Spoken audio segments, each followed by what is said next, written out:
إن الحمد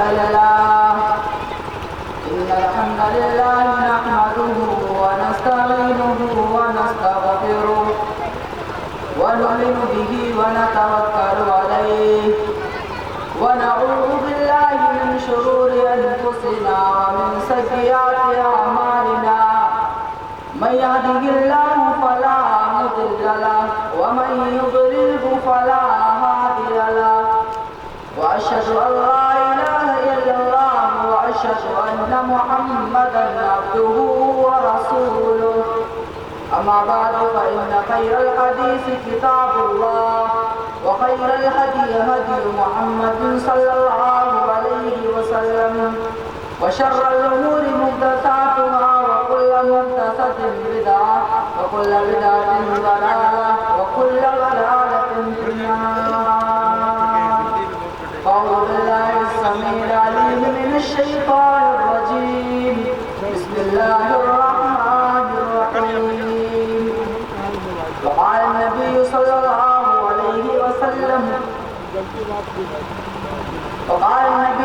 الله عليه وسلم سبعة يظلهم الله في ظله يوم لا ظل إلا ظله الإمام العادل وشاب نشأ في عبادة الله.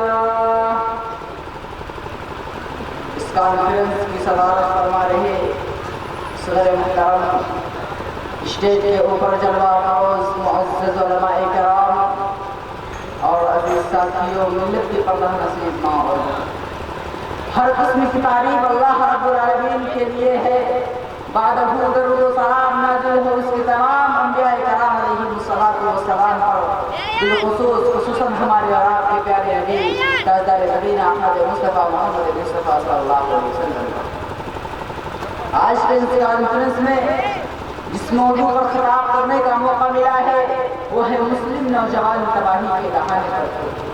میرے بھائیوں، اگر اس عنوان کو بدل دیا جائے اور یوں کہہ دیا جائے کہ مسلمانوں کا گھر تباہی کے دہانے پر، مسلمانوں کی سماج اور سوسائٹی تباہی کے دہانے پر، مسلمانوں کا ملک تباہی کے دہانے پر، اللہ کی قسم عنوان بدل جائے گا لیکن حقیقت نہیں بدلے گی. میرے بھائیوں، اگر آج ہمارا اور آپ کا سماج اگر تباہ ہے تو اس میں بہت بڑا رول اور بہت بڑا کردار نوجوانوں کا ہے.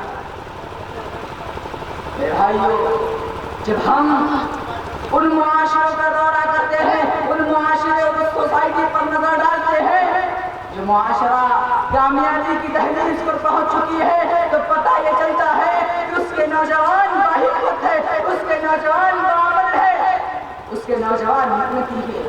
لیکن جس قوم کے نوجوان بیکار ہو جائے، جس قوم کے نوجوان بے مطلب ہو جائے، جس قوم کے نوجوان نشے کے عادی ہو جائے، میرے بھائیوں، وہ قوم سفر خرف سے مٹ جایا کرتی ہے، وہ قوم تباہ و برباد ہو جایا کرتی ہے. میرے بھائیوں، اس قوم کی کوئی عزت نہیں ہے. آج ہمارے سماج کا حال کیا ہے؟ آج ہمارا نوجوان کہاں ہے؟ ہمارا نوجوان تباہی کے دہانے پر پڑا ہے. میرے بھائیوں، ہمارا نوجوان کن کن چیزوں میں تباہ ہے. میرے بھائیوں، میں کن کن چیزوں کا نام ہے. ہمارا نوجوان ان چیزوں میں تباہ ہے. ان میں سب سے بڑی چیز یہ ہے کہ آج ہمارا نوجوان ایمان سے ہاتھ دھوتا جا رہا ہے. آج ہمارا نوجوان کہتا ہے کہ ہمیں ستایا جا رہا ہے، ہمیں مارا جا رہا ہے، ہمیں کاٹا جا رہا ہے. میں سوال کرتا ہوں، اے میرے نوجوانوں، ذرا بتلا دو، کیا ہمارے نبی جناب محمد رسول اللہ صلی اللہ علیہ وسلم سے زیادہ ہمیں ستایا گیا؟ وہ نبی جس کے دل کے اندر انسانیت کی نگاہ ہے، خوف ہے کہ لوگ سچے راستے پر آ جائیں، جہنم کی آگ سے بچ جائیں، اس نبی کے ساتھ کیا نہیں کیا گیا؟ میرے بھائیوں، اس نبی کی زندگی کو اٹھاؤ. نماز کی حالت میں نبی کریم جناب محمد رسول اللہ صلی اللہ علیہ وسلم کی گردن میں چادر ڈال کر کسنے کی کوشش کی گئی. نماز کی حالت میں آپ صلی اللہ علیہ وسلم کے اوپر اونٹ کی بچہ دان کر کے ڈال دی گئی. راستہ چلتے نبی کریم جناب محمد رسول اللہ صلی اللہ علیہ وسلم کے راستے میں کانٹے بچھائے گئے، آپ کے اوپر پتھروں کی بارش کی گئی، آپ کو گوشت میں زہر ملا کر کے دیا گیا. میرے بھائیوں، میرے نبی کے ساتھ کیا نہیں کیا گیا؟ ہم کہتے ہیں ہم تکلیف سے دوچار ہیں. میرے بھائیوں، صحابہ کی زندگی اٹھاؤ، اللہ حبشی رضی اللہ تعالیٰ عنہ کی زندگی اٹھاؤ، مطالعہ کرو ان کی زندگی کا حال کیا ہے. ایمان کو قبول کرتے ہیں، نبی کریم جناب محمد رسول اللہ صلی اللہ علیہ وسلم کی خدمت میں حاضر ہو کر اللہ کے اوپر ایمان لاتے ہیں، نبی کریم جناب محمد رسول اللہ صلی اللہ علیہ وسلم کی رسالت پر اقرار کرتے ہیں، ایمان لے آتے ہیں۔ ان کا مالک امیہ بن خلف اللہ اکبر کیسی تکلیفیں دے رہا ہے، ذرا اور کرو میرے پیارے ساتھیوں، گلے میں رسی ڈال دی جاتی ہے، مکہ کی گلیوں میں گھسیٹا جا رہا ہے بلال حبشی رضی اللہ تعالیٰ عنہ۔ ٹھیک ہے بہر کے وقت تپتی ہوئی ریت پر تپتے ہوئے صحرا پر بلال حبشی کو لٹا دیا جاتا ہے اور کہا جاتا ہے بلال محمد کا دین چھوڑ دو، اسلام چھوڑ دو، ہم تمہیں ستانا چھوڑ دیں گے، ہم تمہیں تکلیف دینا چھوڑ دیں گے۔ میرے بھائیو اس وقت بلال حبشی رضی اللہ تعالیٰ عنہ کے زبان پر اگر کوئی لفظ تھا تو احد، میرا رب ایک ہے، میرا رب اللہ ہے، میرا رب ایک ہے۔ میرے بھائی اور آگے بڑھو، ہمارا نوجوان کن کی چیزوں میں تباہ ہے، میں کن کی چیزوں کا نام لوں میرے بھائیوں؟ ہمارے نوجوانوں کے لیے ایک بہت بڑی تباہی کی چیز، ایک نشے کی لت ہے، شراب اور جوئے کی لت ہے۔ آج ہماری قوم کا نوجوان، ہمارے سماج کا نوجوان سگریٹ پیتے ہیں، گٹکے کھاتے ہیں، اللہ اکبر۔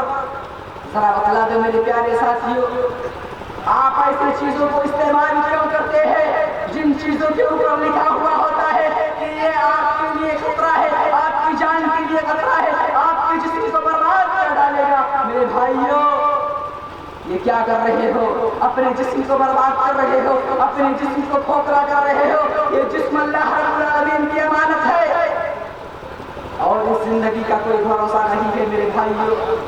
ذرا جاؤ بڑے بڑے ہاسپٹل میں جاؤ اور جا کر کے کینسر کے ان مریضوں کو دیکھو اور سبق حاصل کرو۔ یہ بھی تمہاری طرح اپنے سماج میں ہوٹلوں پر چوراہے پر سگریٹ کے دھوئے اڑاتے ہوئے پھرتے تھے، آج جب کینسر جیسی بیماری کے شکار ہوئے ہیں تو ہاسپٹل کے بیڈ پر پڑے ہوئے کے ایسے پڑے ہوئے ہوتے ہیں جیسے لاش پڑی ہوتی ہے، نہ بولنے کی طاقت ہے، نہ ہلنے اور ڈولنے کی طاقت ہے۔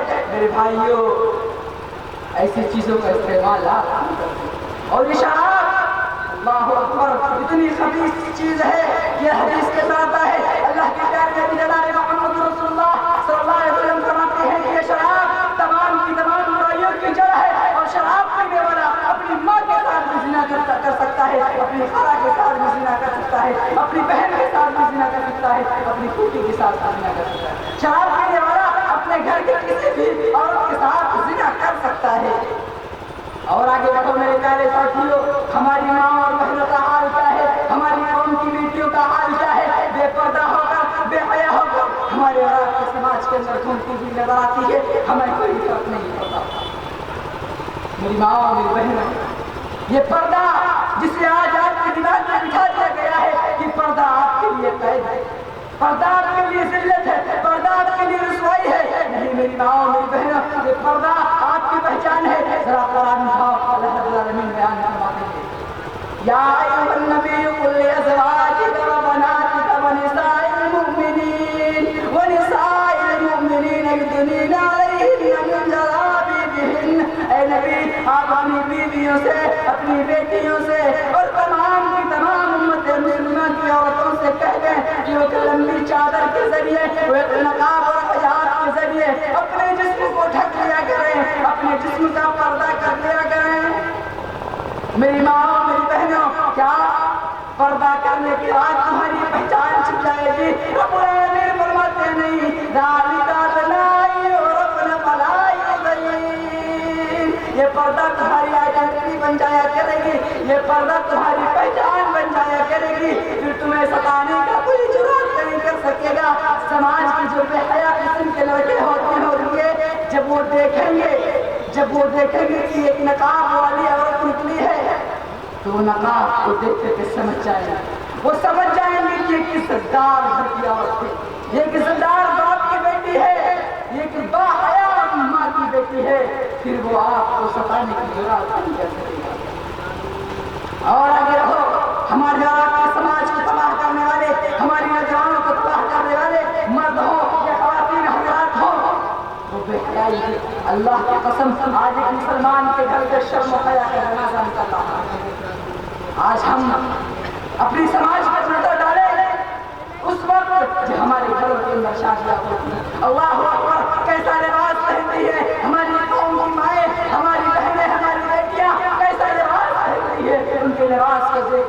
شرم کو بھی شرم آ رہی ہے, حیا کو بھی حیا آ رہی ہے. اللہ کے پیارے نبی جناب محمد رسول اللہ صلی اللہ علیہ وسلم فرماتے ہیں الحیاء والایمان امرنا جمیعا, یہ حیا اور ایمان دونوں ساتھ ساتھ رکھتے تھے. فَإِذَا رُقِيَ أَحَدُهُمَا رُقِيَ الْآخَرُ, اگر میرے سے کوئی ایک چیز ختم ہو گئی تو دوسری بھی ختم ہو جائے گی. وہ آج ہمارے سماج سے حیا نکلی اور ساتھ ساتھ ایمان بھی نکل گیا. آج ہمارے گھروں سے ایمان کا جنازہ نکل چکا ہے. ایمان کیا ہے ہمیں معلوم نہیں. ہم مسجدوں سے دور, ہم مدارس سے دور, ہم کانفرنسوں سے دور. یہ حال ہے میرے بھائیو ہمارے اور آپ کے سماج کا. ہماری ماں اور بہنوں کا کیا حال ہے, ہماری قوم کے نوجوانوں کا کیا حال ہے, آپ کو بتانے کی ضرورت نہیں ہے میرے بھائیو. آپ اس سماج میں رہتے ہیں, آپ کو معلوم ہے. اور آگے بڑھو میرے پیارے ساتھیوں, ہمارے نوجوانوں کے لیے ایک اور بہت بڑی تباہی کی چیز ہے وقت پر شادی نہ کرنا. سماج میں جو بہت بڑے فتنے ہیں, ایک نظر کا فتنہ ہے, ایک شرمگاہ کا فتنہ ہے.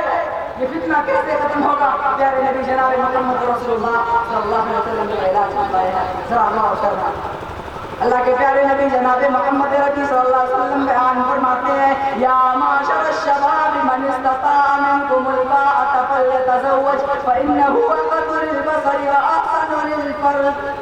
اے نوجوانوں کی جماعت, جب تم شادی کے قابل ہو جاؤ تو شادی کر لو, کیونکہ شادی سے دو فائدے ہیں. فإنه اغض للبصر واحسن للفرج, شادی سے تمہاری نگاہیں جھک جائیں گی اور شرمگاہ محفوظ ہو جائے گی. ومن لم يستطع فعليه بالصوم فإنه له وجاء. اور اگر تم شادی کی طاقت نہیں رکھتے تو تمہیں چاہیے کہ تم روزہ رکھو کرو, کیونکہ روزہ تمہارے لیے ڈھال کا کام کرے گا. سماج کے تو بہت بڑے فتنے ہیں, ایک نظر کا فتنہ, ایک شرمگاہ کا فتنہ. پیارے نبی جناب محمد رسول اللہ صلی اللہ علیہ وسلم نے علاج بتلا دیا, صحیح وقت پر شادی کر دو, یہ فتنہ ختم ہو جائے گا. لیکن ہمارے اور آپ کے سماج کا ماحول کیا ہے میرے بھائیوں؟ آج شادیوں کو ہم نے اور آپ نے شادی کے رسم و رواج سے بوجھل بنا دیا ہے. جہیز کے نام پر, بارات کے نام پر. ہم اہل حدیث ہے, ہم سلفی المسلک ہے, کیا مجال ہے کہ ہمارا ہاتھ سینے پر نہ بچ کر کے پیٹ پر بچ جائے؟ ایسا نہیں ہو سکتا. ہمارا ہاتھ سینے پر ہی بچے گا کیونکہ ہم اہل حدیث ہے, ہم سلفی المسلک ہے. ہماری نماز صحابہ والی, ہمارا عقیدہ صحابہ کرام والا, ہمارا منہج صحابہ والا, ہمارا منہج صحابہ والا. ہماری شادیاں رسم و رواج والی, ہماری شادیاں جہیز والی, ہماری شادیاں بارات والی, ہماری شادیاں بھائی برتن خرچ والی. یہ کیا ہو رہا ہے میرے بھائی میں اس سماج کو؟ پیارے نبی جناب محمد رسول اللہ صلی اللہ علیہ وسلم نے فرمایا تھا تنکح المرأة لأربع. جب ایک عورت کی شادی ہوتی تو اس کے اندر 4 چیزیں دیکھی جاتی ہیں, لمالها ولحسبها ولجمالها ولدينها. اس کا مال دیکھا جاتا ہے, ولحسبها اس کا خاندان دیکھا جاتا ہے, ولجمالها اس کی خوبصورتی دیکھی جاتی ہے, ولدينها اور اس کا دین دیکھا جاتا ہے. پیارے نبی صلی اللہ علیہ وسلم فرماتے ہیں فاظفر بذات الدین, تم دینداری کو ترجیح دو, کامیاب ہو جاؤ. میرے بھائیو, میرا وقت ختم ہو چکا ہے, اس لیے میں اللہ رب العالمین سے دعا کر رہا ہوں کہ الہ العالمین ہماری قوم کی جو نوجوان تباہی کے دہانے پر ہے, الہ العالمین تمہیں ایمان اسلام کے راستے پر گامزن کر دے. الہ العالمین جو لوگ بیمار و شفا کامیاب و عاجلہ عطا فرما. آمین. وآخر دعوانا الحمدللہ رب العالمین. السلام علیکم ورحمۃ اللہ.